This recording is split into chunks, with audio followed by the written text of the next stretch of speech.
कार्यक्रम सञ्चालक म्याडम, अभिभावक मेला सभापति महोदय, मञ्चमा आसीन प्रमुख अतिथि तथा गाउँपालिका अध्यक्षजी,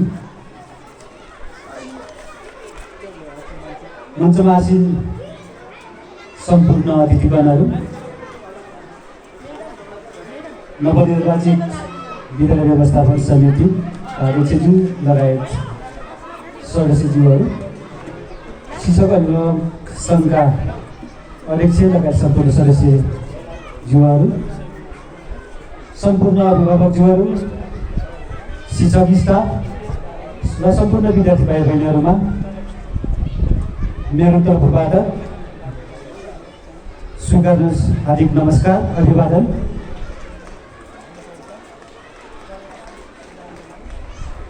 विगत दशकौं वर्षदेखि म यस विद्यालयको विपेश अध्यक्षको रूपमा कार्यरत रहेको कुरा सम्पूर्ण अभिभावकज्यूहरूलाई अवगतै छ। यस क्रममा थुप्रै कामहरू सम्पन्न गरिए। यस विद्यालयको प्रगतिको लागि अनेकौं प्रयासहरू, अनेकौं कामहरू गरियो र कतिपय कामहरू अझ पनि अधुरै छन्। त्यसको लागि अहिले भर्खरै नवनिर्वाचित विद्यालय व्यवस्थापन समितिले बाँकी कार्यभारहरू पुरा गर्नेछ। नयाँ विपेश टोलीलाई हार्दिक बधाई तथा शुभकामना व्यक्त गर्न चाहन्छु। हामीले यस विद्यालयलाई, हामी सबैजनाले थुप्रै योगदान गरेका छौँ।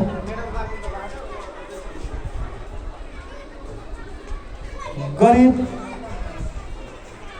अथवा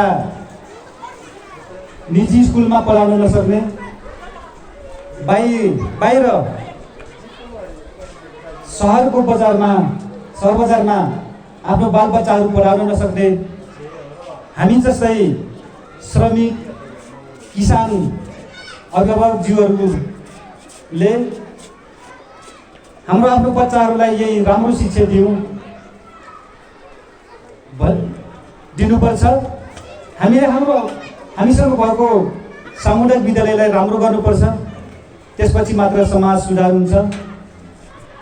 विद्यालय राम्रो भयो भने हाम्रा बालबच्चाहरूले राम्रो शिक्षा आर्जन गर्छन् र बालबच्चाहरूले आफ्नो भविष्यको बाटो राम्रोसँग कोर्न सक्छन् भन्ने कुरा हामीलाई हेक्का थियो र त्यो अनुसार हामी सबैजना लाग्यौँ। यो विद्यालयले निकै आरोह अवरोहहरू पार गरेको छ। तपाईँ हामी सबैजनालाई याद नै छ। त्यही आरोह र अवरोहमध्ये यो विद्यालय एसएलसीमा 0 पनि भयो। 10 कक्षा चल्ने कि नचल्ने, यो विद्यालय चल्ने कि नचल्ने भन्ने कुनै बेला एउटा वातावरण पनि थियो र त्यो वातावरणलाई चिरेर हामी जिल्ला फर्स्ट समेत भयौँ र पछिल्लो चरणमा हामीले हाम्रो विद्यालयलाई विद्यालय जस्तो बनाएका छौँ। म त्यो दावा गर्न चाहन्छु।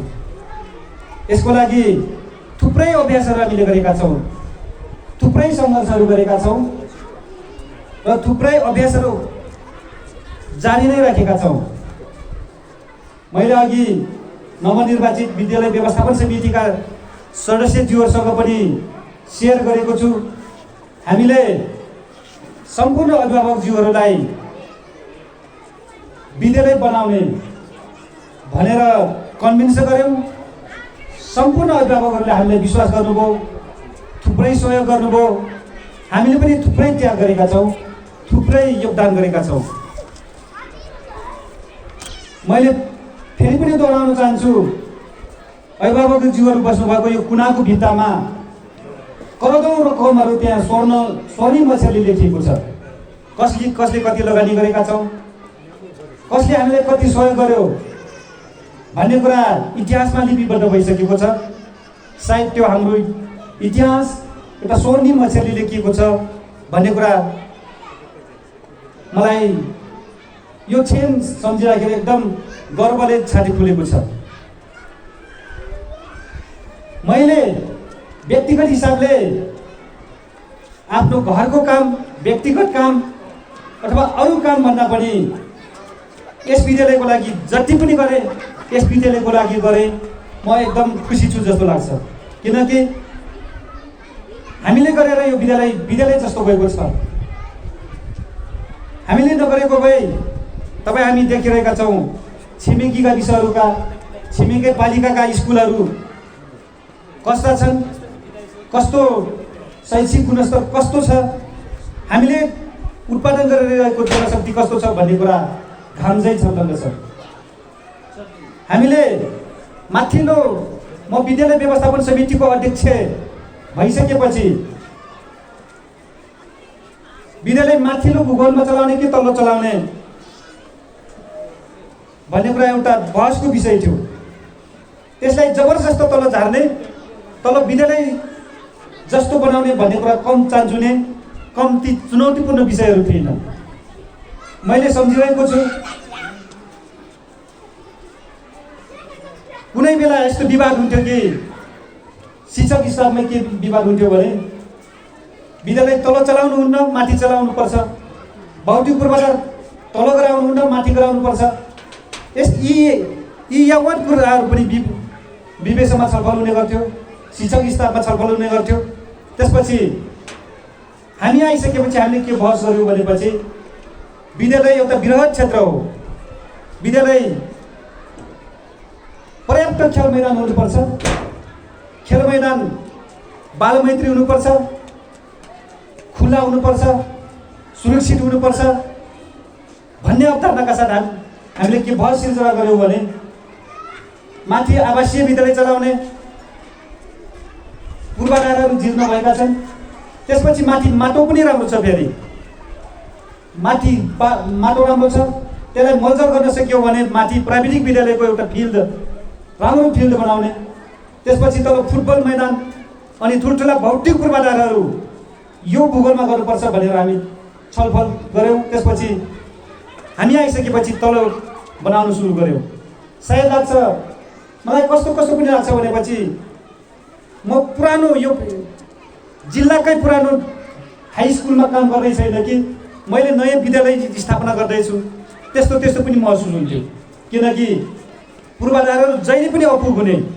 अहिले हामीले हेरिरहेका छौँ यत्रो पूर्वाधार बनाएका छौँ, हामीले कार्यालय प्रयोजनको लागि यो सालको यो भवन बनाएका छौँ, प्रयोगमा आएको छैन, अझ पनि कक्षा कोठाहरू पुगिरहेका छैनन्, प्रयोगशालाहरू पुगिरहेका छैनन्, खेल मैदान अझ पनि साँगुरो भइरहेको छ।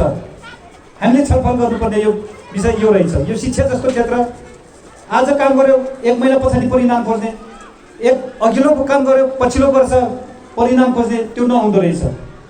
एउटा महासागर जस्तो है, जति गरे पनि नपुग्ने, जति लगानी गरे पनि नपुग्ने त्यो खालको हुँदो रहेछ।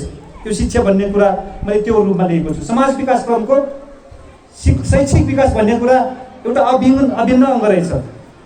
जुनसुकै समाजमा, जुनसुकै ठाउँमा त्यहाँको शैक्षिक विकास कस्तो छ भन्ने कुराको प्रतिबिम्ब चाहिँ समाज कस्तो छ भन्ने कुरा देखाउँदो रहेछ। हामीले त्यो देखिरहेका छौँ। मैले फेरि पनि भन्दैछु, हामीले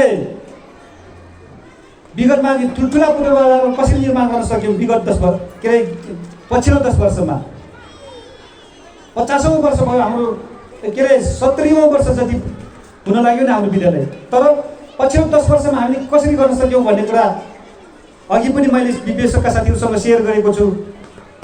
नेपाल सरकारको शिक्षा मन्त्रालय अन्तर्गतका ठुल्ठुला कार्यक्रमहरू, त्योभन्दा ठुलो कार्यक्रम अहिलेसम्म शिक्षा मन्त्रालयले लन्च गरेको छैन।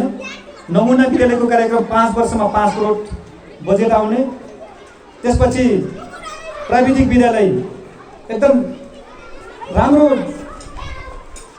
अवधारणाका साथ आएको छ। यो प्राविधिक विद्यालयहरू, यी कार्यक्रमहरू हामीले लिन सक्यौँ। त्यसको लागि हाम्रो सबै टिम एकदम मिल्यो। मैले सुरुमा आउँदाखेरि मलाई कस्तो थियो भने त्यो सुरुको वातावरण विद्यालय व्यवस्थापन समितिले बाहिरबाट के नीतिगत निर्णयहरू गर्ने, केही स्रोत साधनहरू जुटाउने बाहेक दैनिक काम त गर्न सकिँदैन। तैपनि दैनिक काम गर्ने त्यहाँको जनशक्तिलाई कसरी परिचालन गर्ने, कस्तो योजनाहरू दिने, कसरी उसलाई जागरुक गराउन सकिन्छ हामीले काम गराउने जनशक्तिलाई भन्ने कुरा मुख्य रहेछ। शैक्षिक गुणस्तरको बारेमा पनि हामीले थुप्रै छलफल गऱ्यौँ। पहिले मैले भनिसकेँ, हाम्रो एसएलसी 0-0 हुँदै थियो। हाम्रो जनशक्ति पनि त्यही खालको, हामी भर्खर शान्ति प्रक्रियाबाट आएको। हाम्रो जनशक्ति के थियो भनेपछि हामीले जसलाई हेडमास्टर बनाउँछौँ त्यो हेडमास्टरसँग कुनै पनि योजना नफुर्ने, त्यसपछि विवेचनले गराएको योजनाहरू कार्यान्वयन गर्नै नसक्ने, क्याच गर्नै नसक्ने त्यो स्थिति थियो। म आइसकेपछि प्राविधिक विद्यालय नेपालमा लन्च हुँदैछ, यो खालको कार्यक्रम आउँदैछ भन्ने कुरा थाहा भयो।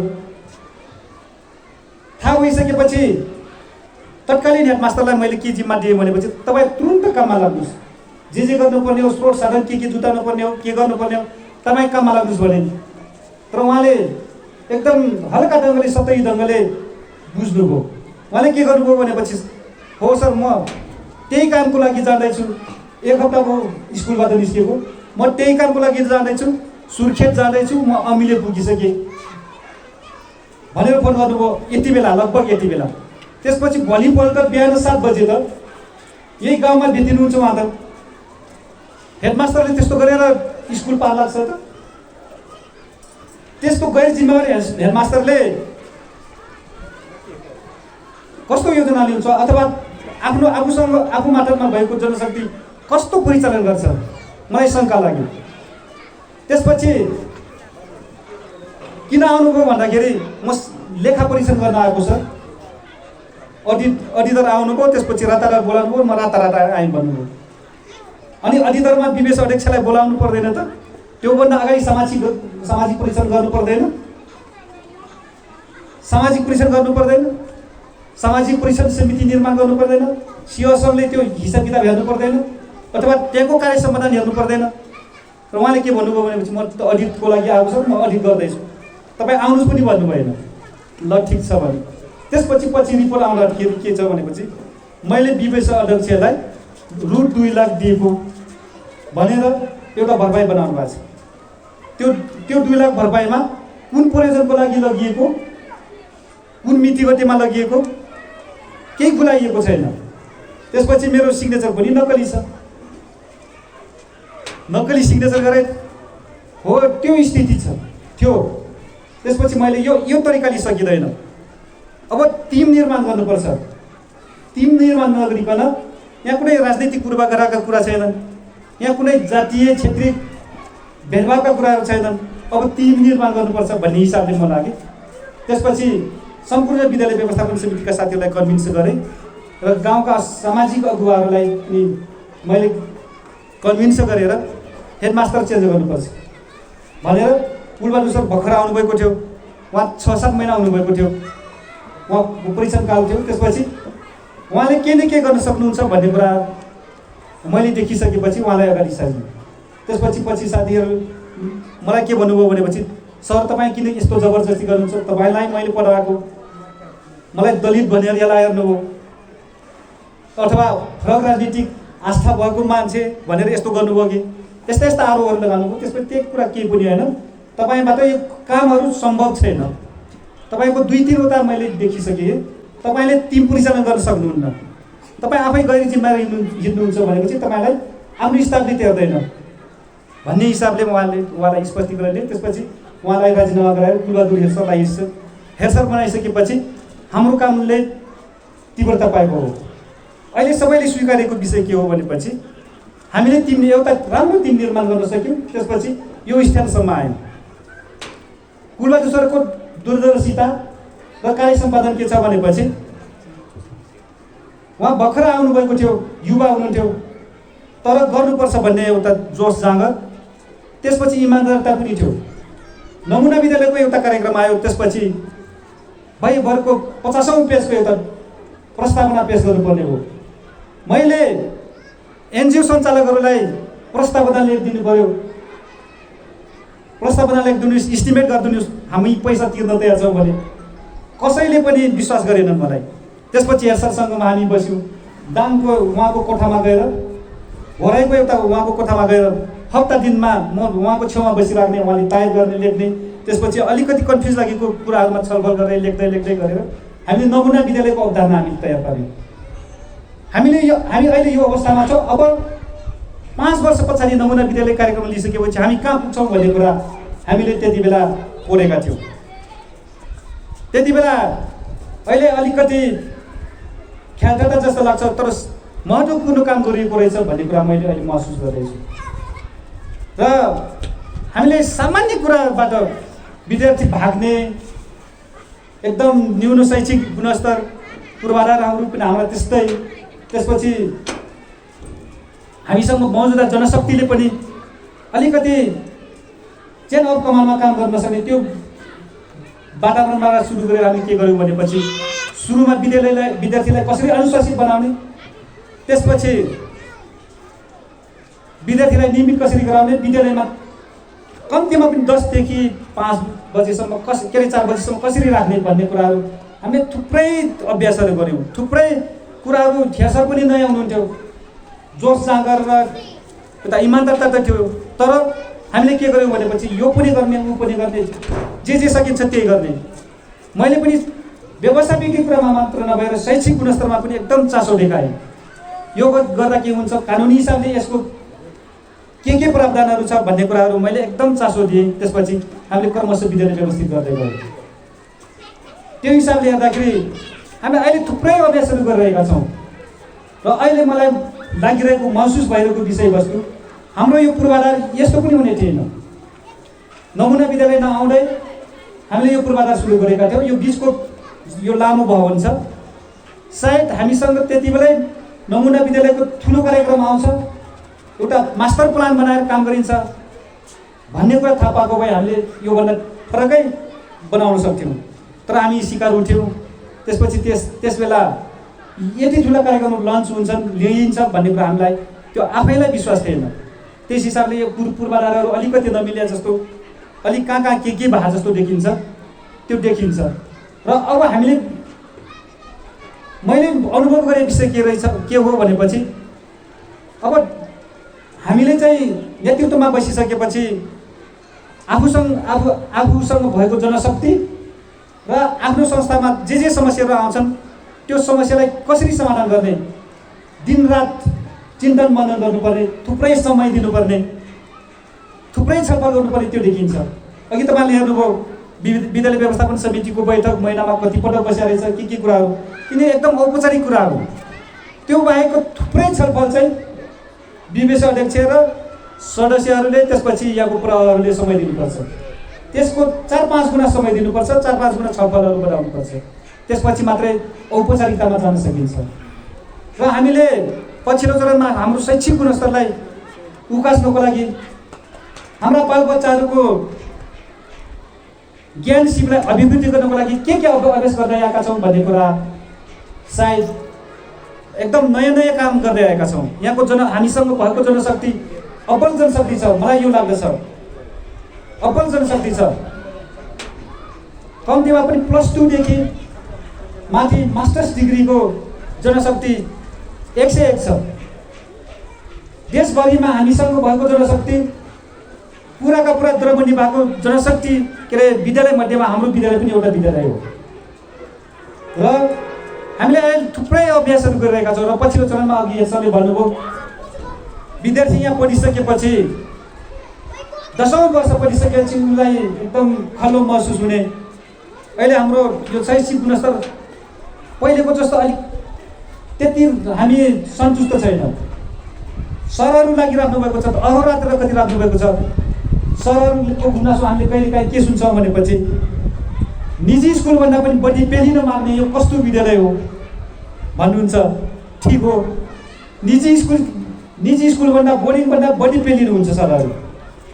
हाम्रो जनशक्ति त्यो स्तरले खटिरहेको छ, तर भने जस्तो शैक्षिक गुणस्तर किन आइराखेको छैन भन्ने कुरा हरेक कुराहरूले त्यो निर्धारण गर्छ। मैले पटक भनिरहेको छु, अभिभावकज्यूहरू, हाम्रो देशको राजनीतिक अवस्था, विदेश पलायन, युवामा आएको अकर्मण्यता, निराशा, अब देशमा के गर्न सकिन्न, पढेर केही हुँदैन, त्यो खालको एउटा वातावरण छ समाजमा। पहिलेदेखि हाम्रो गाउँको समाज, जनजातिहरूको समाज, मगर दलितहरूको उपेक्षित अथवा उत्पीडित जातिहरूको बसोबास भएको त्यो चेतना स्तर पनि उस्तै खालको छ। वैदेशिक रोजगार बाहेक अरू केही पनि नदेख्ने। पहिले कालापारे संस्कृति, दोस्रोमा लाहुरे, त्यसपछि अहिले खाडी मुलुक पनि छोडेर अब युरोप अमेरिकातिर यसले प्रभाव पारिरहेको छ। तपाईँहरूले देख्नुभयो भनेपछि अहिले दिनमा 20,000 जनशक्ति बाहिर गइरहेको छ। त्यो हामी पनि त्यहीमाथि अछुत छैनौँ। हाम्रो शैक्षिक गुणस्तर त्यो हिसाबले माथि उठ्न सकिरहेको छैन। त्यो ठवाङको मात्र समस्या नभएर यो देशभरिको समस्या हो। देशभरिको एउटा समस्या, यो चाहिँ देश एउटा लयमा नजानसम्म, देशमा एउटा न एउटा वातावरण नबन्दासम्म यो यस्तै हुने देखिन्छ। अब हामीले त्यसको साथसाथै अब हामीले फेरि केही पनि नगर्ने हो त? यहाँको स्कुल सञ्चालकले, यहाँको प्रशासनले, यहाँको शिक्षक स्टाफले केही पनि प्रयास नगर्ने त होइन। हामीले गर्नै पर्छ, गरिरहेका पनि छौँ। फेरि प्रयासहरू जारी राख्नुपर्छ। हो, अहिले राजनीतिक हिसाबले, विकासको हिसाबले यो एकदम सङ्क्रमणकालीन अवस्था हो। अहिले डिजिटल युगमा प्रवेश गरिसक्यो हाम्रो अवस्था। हाम्रो शिक्षण सिकाइको स्तर फेरि उही पुरानै छ। यसलाई नचिर्दासम्म चाहिँ हाम्रो अवस्था यस्तै देखिन्छ। त्यस हिसाबले हामीले फेरि त्यसलाई क्याच गर्नको लागि केही न केही अभ्यास पनि सुरु गरेका छौँ। हाम्रा 9 क्लासदेखि माथि करिब 9-10वटा क्लासहरू डिजिटलमै छन्। 4-5 लाखका हाम्रा स्मार्ट बोर्डहरू, सायद मैले तपाईँलाई पटक पटक भनिरहेको छु, देशकै मानिएको हुँदा युनिकन्ट्री स्कुल जबकि त्यो शिक्षा मन्त्रालयबाट सञ्चालित छ, उसँग पनि छैन। उसँग प्रोजेक्टर मात्रै छ, त्यत्रो स्रोत केन्द्रित हुने स्कुलमा।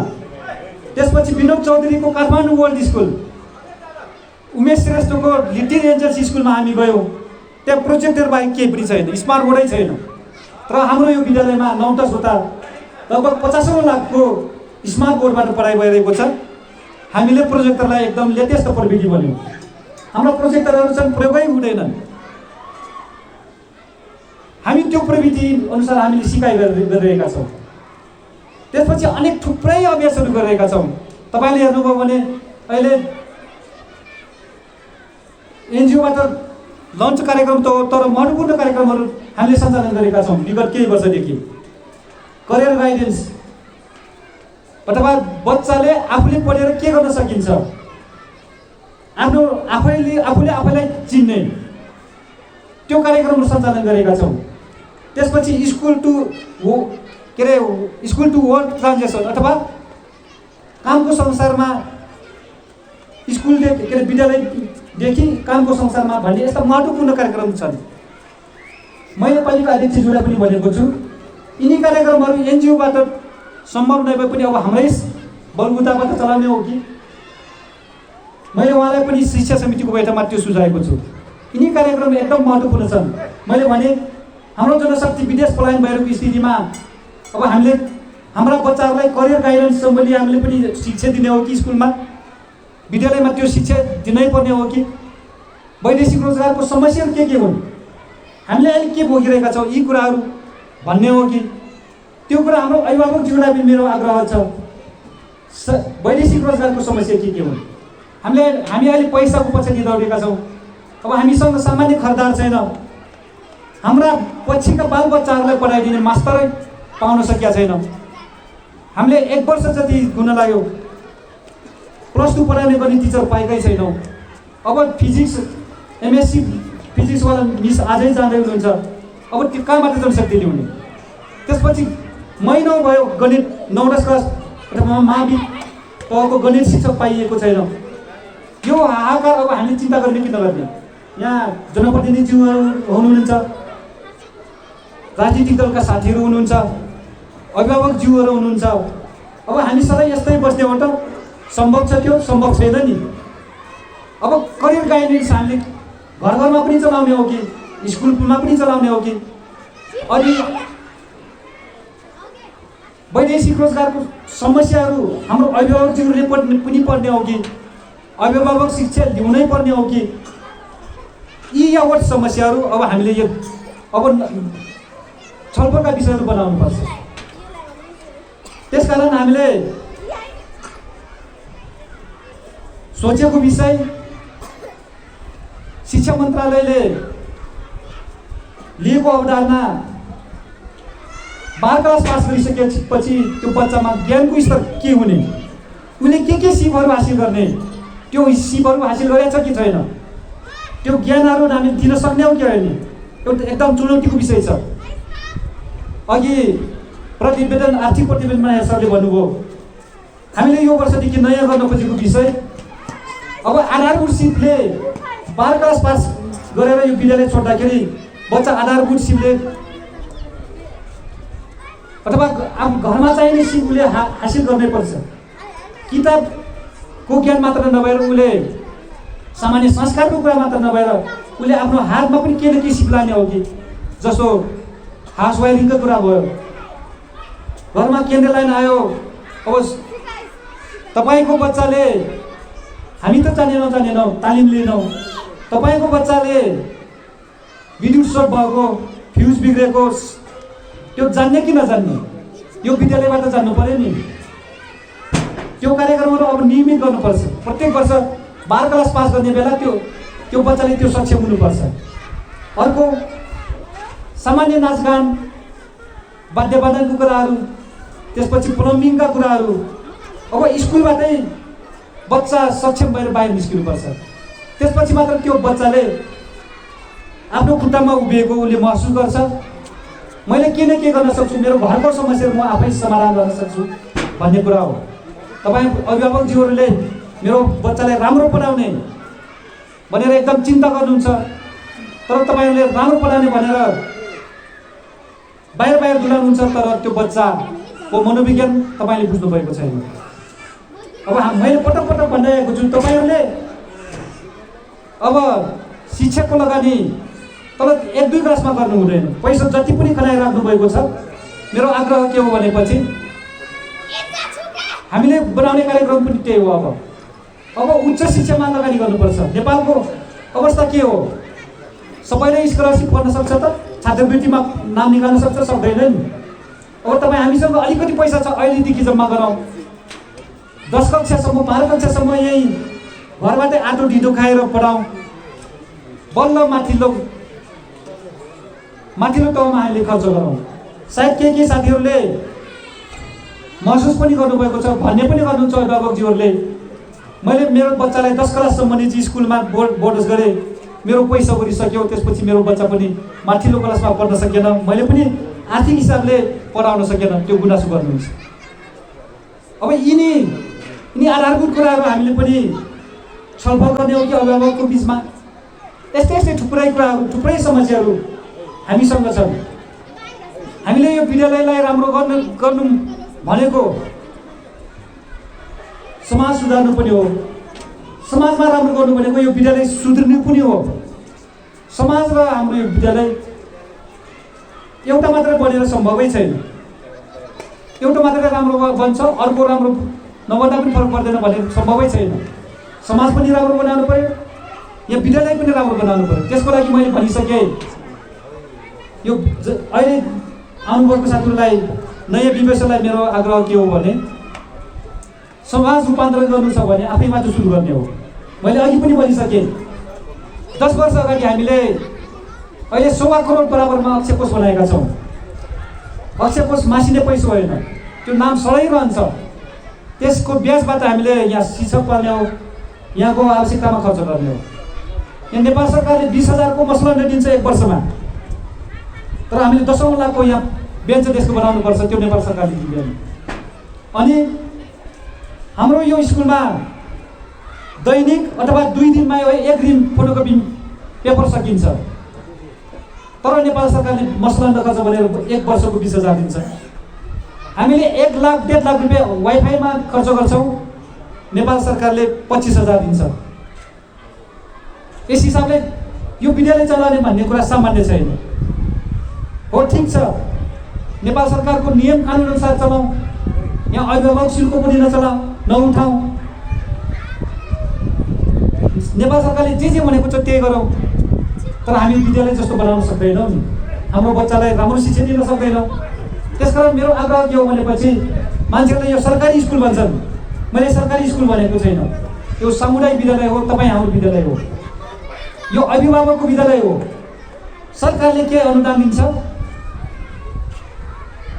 सरकारले के अनुदान दिन्छ? हामीले पनि लगानी गरिरहेका छौँ। मेरो ख्यालमा जहाँसम्म लाग्छ यो विद्यालयमा आधा लगानी अभिभावकको छ, आधा लगानी नेपाल सरकारको छ। भौतिक पूर्वाधार बाहेक, भौतिक पूर्वाधारमा पनि योभन्दा अगाडि हामीले थुप्रै श्रमदानहरू गर्थ्यौँ, तर पछिल्लो चरणमा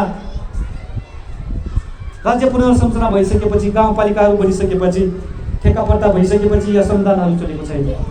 मेरो आग्रह के हो भने जनप्रतिनिधिज्यूहरूलाई यो विद्यालय समुदायको विद्यालय हो, यो सरकारी स्कुल होइन, सरकारी विद्यालय होइन, समुदायको विद्यालय हो भने यहाँ जति पनि स्रोत साधन छन् यहाँ ठेक्कापट्टा नगरेर आधा श्रमदान गरौँ, आधा पैसामा थुप्रै पूर्वाधारहरू बनाऊ।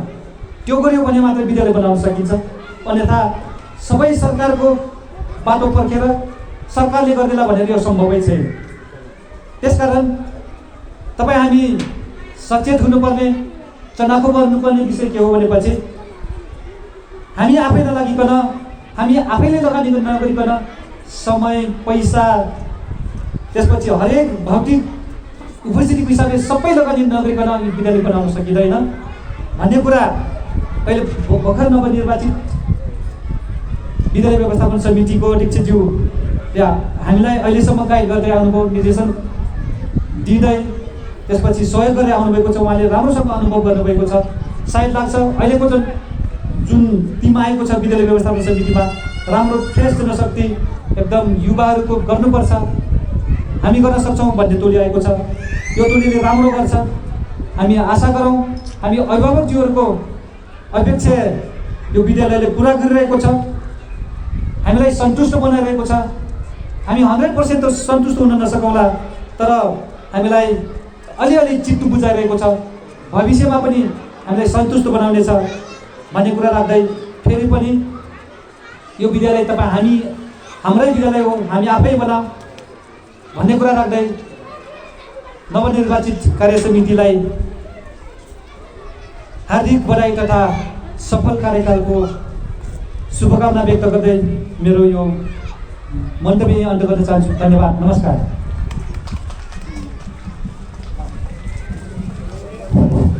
धेरै धेरै धन्यवाद निवर्तमान अध्यक्ष अजय वर्ती सरलाई।